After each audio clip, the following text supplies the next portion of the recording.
Kalau dulu kita bayangkan 2020 Malaysia sebuah negara yang maju dengan kereta terbang, dengan robot di sana sini, dengan rumah yang canggih, dengan segala macam teknologi yang ada di Malaysia ini.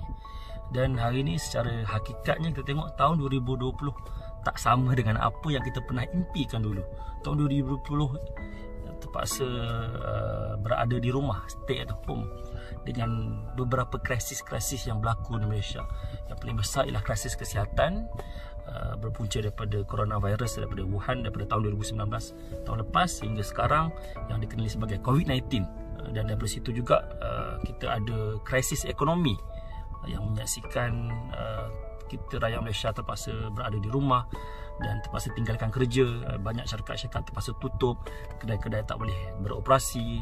Dan sebenarnya krisis ekonomi ni kita tengok dah berlaku beberapa tahun sebelum daripada ni, berdasarkan beberapa komoditi yang menjadi bahan ekspor Malaysia seperti minyak mentah, sawit, getah yang jatuh harganya sehingga ke hari ini. Dan tak lupa juga satu lagi krisis yang sedang berlaku di negara kita, iaitu krisis politik. Daripada PRU yang lepas, peralihan kerajaan daripada kerajaan BN kepada kerajaan PH, dan hari ini 2-3 bulan lepas beralih pula daripada kerajaan PH ke kerajaan PN. Kita tengok hari ini rentetan daripada krisis-krisis yang berlaku itu, terutamanya krisis kesihatan dan juga krisis ekonomi, menyaksikan ramai rakyat Malaysia yang terkesan.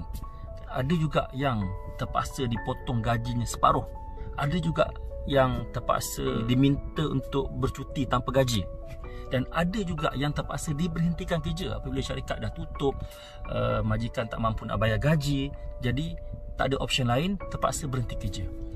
Dan disebabkan itu menyebabkan kita hilang punca pendapatan.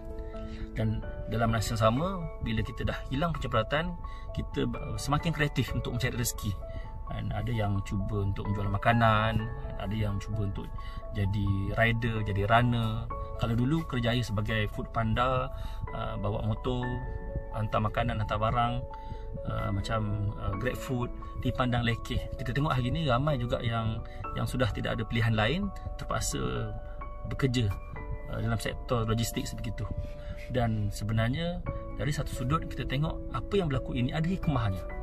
Kan kita dapat muhasabah diri kita balik bersama dengan keluarga di rumah. Kita tengok selama ni punya kita tak boleh bergantung semata-mata dengan satu punca pendapatan. Kita tak boleh semata-mata bergantung pada majikan, bergantung pada syarikat. Kita kena proaktif untuk mencari sumber pendapatan yang baru. Kita kena berjimat cermat, kita kena banyak menyimpan, kita kena maksimumkan sumber-sumber yang ada di rumah kita dalam membuat makanan, dalam mencari rezeki dan sebagainya. Jadi sebenarnya apa yang berlaku hari ini umpama kita ibaratkan seperti sebiji pasir yang berada dalam tiram yang ditekan dan ditekan di dasar laut, dan akhir sekali selepas beberapa bulan, selepas mungkin setahun, 2 tahun, akhir sekali dia menjadi sebiji mutiara. Itulah kita hari ini. Kita mungkin rasa tertekan, kita mungkin rasa susah, kita mungkin rasa tak puas hati dengan apa yang berlaku. Tapi percayalah tuan-tuan, dengan apa yang berlaku, dengan tekanan yang berlaku ini, sebenarnya dia akan mematangkan kita. Lepas PKP nanti jadi insan yang baru, jadi insan yang macam newborn, seolah dilahirkan semula. Kalau tengok dunia pun sebenarnya dah reset dah, dengan udara yang semakin pulih, dengan sungai-sungai yang semakin jernih, dengan pantai-pantai yang semakin cantik, dengan ozon yang semakin tebal. Yang berlaku selepas banyak lockdown yang berlaku di seluruh dunia, termasuk di Malaysia yang dikenali sebagai PKP ini.